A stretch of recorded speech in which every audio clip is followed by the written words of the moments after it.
Hey guys, Karnath here. Today I wanted to talk to you about what my plans are for Season 1 for Diablo 4, which is the Season of the Malignant, as you can see on screen here. And without further ado, just gonna kind of jump right into it. Now, this information has been out for a while, so I'm pretty sure that most of you already know about it. So if anything, I'll just cover it real brief, but or at least the highlights of it.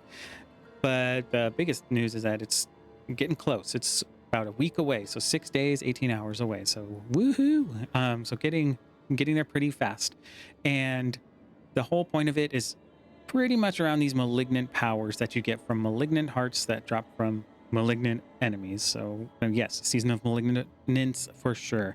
Now, they did say there's going to be about 32 of these new malignant powers, and there will be a new boss fight, some new cosmetics for us as well.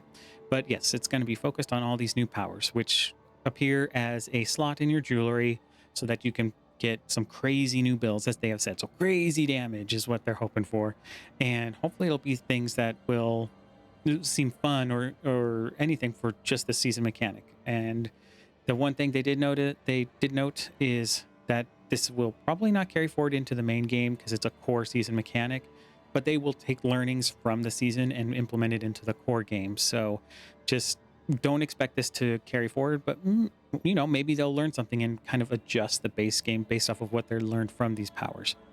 Now, with these powers, I originally was going to switch my class to say something like Rogue or Druid for Season 1.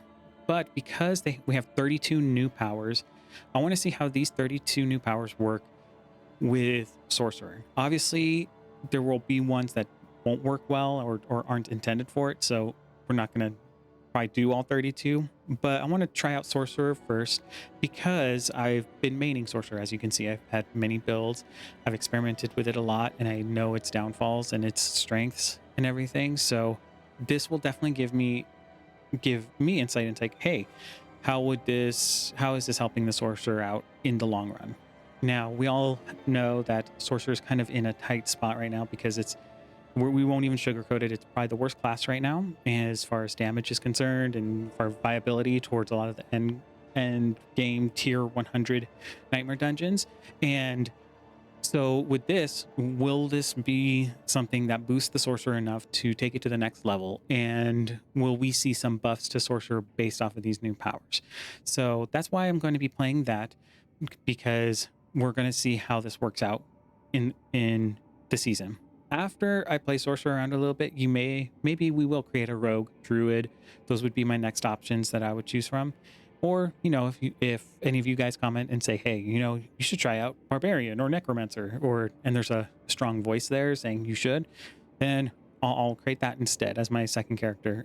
So hopefully I'll get just the sorcerer out first, and then we can play around with something else in the next time.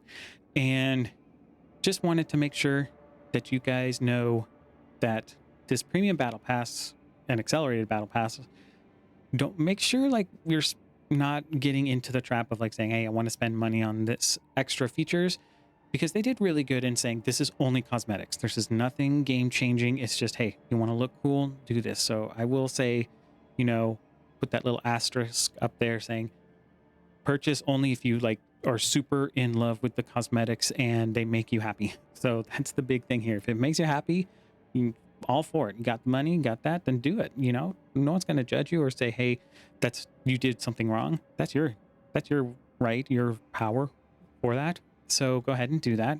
And yeah, but I just want to make sure that don't feel obligated to upgrade your battle pass at all.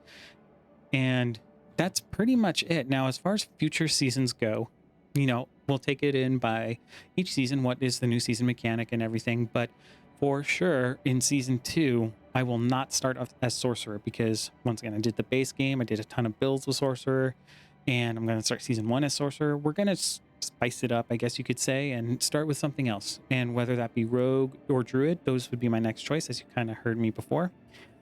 And if anything, I'll play one of those in season 2 for guaranteed, rather than sorcerer. So look forward to that.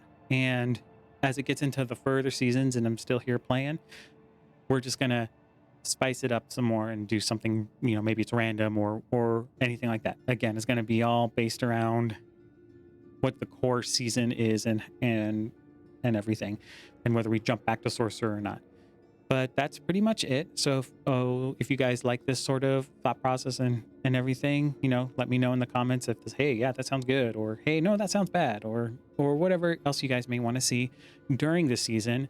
And seasons are what, about 3 months or so, plenty of time to do a lot of things in it, especially if I'm playing this game a lot. And yeah, feel free to like and subscribe if you'd like to see more of this content, and I'll go ahead and keep producing it. So thank you guys for hanging around, and I will see you for the next one.